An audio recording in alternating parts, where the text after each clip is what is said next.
दोस्तों नमस्कार। मैं Savita Mishra, parenting and student coach.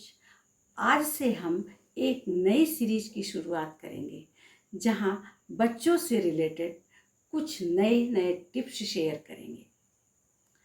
एक सेब ले लीजिए और एक सेब को जब हम काटते हैं तो तुरंत खाना होता है उसे, लेकिन अगर हम उस सेब के टुकड़े को खाएं ना और एक टिफ़िन बॉक्स में उसको रख दें तो आप देखेंगे वह सेब का टुकड़ा, उसका कलर ब्लैक हो जाएगा या रेडिश हो जाएगा। उसी तरह घर में ताज़ी रोटी अगर बनती है और उस रोटी को भी ना खाएं, थोड़ी देर बाद खाएं तो रोटी में भी रूखापन आ जाएगा। उस रोटी को आप एक दिन बाद खाने की सोचिए तो वह रोटी अच्छी नहीं लगेगी, उसमें और सूखापन आ जाएगा और वह सेब का टुकड़ा भी खाने की इच्छा नहीं करेगी क्योंकि उसका कलर खराब हो जाएगा। उसी तरह से अभी रुके रहिए और उस रोटी और सेब के टुकड़े को एक दिन बाद देखिए तो आपकी और भी इच्छा खाने को नहीं कहेगी। अब उस रोटी और सेब के टुकड़े को एक शीशे के जार में बंद करके रख दीजिए।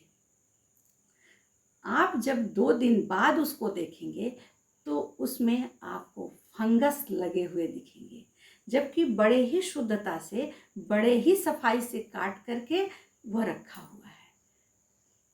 अब आप पेरेंट्स और आपके बच्चे जो ये खुश होकर के कहते हैं कि मुझे पापा पिज्ज़ा दे दो, बर्गर दे दो, पैक्ड फूड ऑर्डर कर दो, और आप बड़े खुशी खुशी से कहते हैं कि हाँ बेटा, हमने अपने बचपन में तो कभी खाया नहीं क्योंकि हमें नहीं मिला, लेकिन हम आपकी इच्छा को ज़रूर पूरा करेंगे।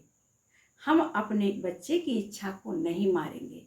और आप बड़े खुशी खुशी उन्हें वह पैक्ड फूड जो 6 महीने पहले का बना है या पता नहीं कब का बना है आप नहीं जानते, और उन्हें खुशी खुशी दिला देते हैं और वह बच्चे खुशी खुशी उसे बड़े ही चाव से खाते हैं। आप खुद सोच के देखिए कि जो फूड 2 दिन पहले बना था और उसे न देखने की इच्छा है और न ही खाने की, क्योंकि फंगस लग चुकी है। उस फंगस लगे हुए फूड को आप खाना पसंद नहीं करते, लेकिन जो 6 महीने पहले पैक्ड फूड है उसको बड़े चाव से खाते हैं, क्योंकि वह फूड उसमें इतने हाई केमिकल्स लगे हुए हैं कि उसे फंगस भी नहीं पूछते। कभी आप अगर गौर करेंगे तो सोचेंगे कि इतनी सफाई से बना हुआ भोजन एक दिन के बाद बासी हो जाता है और कोई पसंद नहीं करता, लेकिन 6 महीने पहले के बने हुए फूड को हम अच्छा पैसा भी पे करते हैं और वह अपने बच्चे को खिलाते हैं, जो कि उसके लिए बहुत ही हार्मफुल है। आप खिलाइए, खिलाते रहिए उन्हें, और आप देखेंगे कि जब बच्चा आपकी अवस्था का होगा तो उसके शरीर में इतनी बीमारियां हो जाएंगी कि आप समझ नहीं पाएंगे कि ये बीमारियां कहाँ से आएंगी। तब भी आपको बहुत कष्ट होगा कि ये बीमारियां हमने कहीं इन गलत चीज़ों को खिलाने की वजह से तो नहीं हुई, क्योंकि आपके मम्मी पापा हो सकता है बहुत ही समझदार रहे हों, क्योंकि कभी भी उन्होंने ऐसे फूड आपको नहीं खिलाया है। हमें याद है कि जब हम बचपन में थे और कभी हम लोगों को हमारे दादी, हमारे दादा अगर ये बासी भोजन खाने की नौबत आती थी तो डांटते थे, कहते थे नहीं इसमें जर्म्स है और इसे खाओगे तो तुम्हारा डाइजेस्टिव सिस्टम बिल्कुल बेकार हो जाएगा, लीवर खराब हो जाएगा, किडनी खराब हो जाएगा, और ऐसे तमाम कहानियां सुनाते थे जिससे हम लोग उसे पसंद ही नहीं करते थे।